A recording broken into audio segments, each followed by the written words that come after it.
Hi friends, అందరూ బాగున్నారా? ఇది తెల్లగల్జేరు అంటారు, పునర్వస అంటారు, అటికి మామిడాకు అంటారు.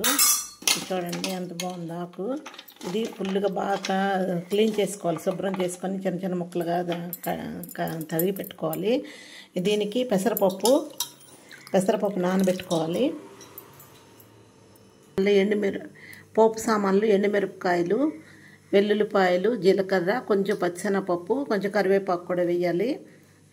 ఇప్పుడు నేను నూనెకి బదులు మేగడ వేస్తున్నాను. చూడండి, మేగడ పాల మీద మేగడతో చేస్తున్నాను నేను.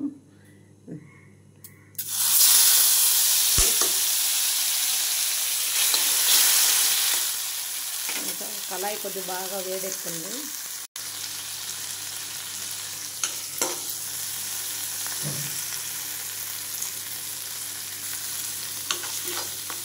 పోపు సామాన్లు వేగిన తర్వాత మనము పెసరపప్పు, ఆకుకూర వేసేసి మూత పెట్టేసేయటమే.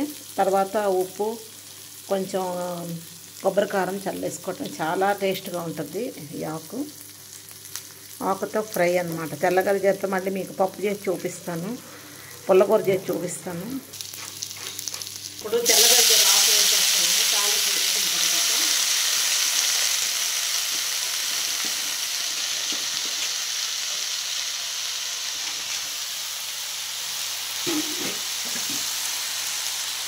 పెసరపప్పు కూడా వేసేస్తాను.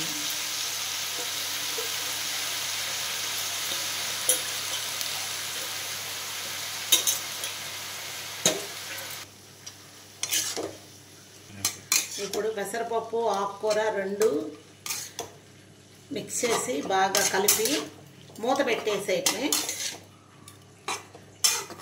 తర్వాత కాసేపు మగ్గిన తర్వాత మనము కొంచెం పసుపు, సాల్ట్ వేసుకుంటాము. టేస్ట్గా ఉంటుంది ఫ్రై. ఇప్పుడు మూత పెట్టేస్తున్నాను చూడండి.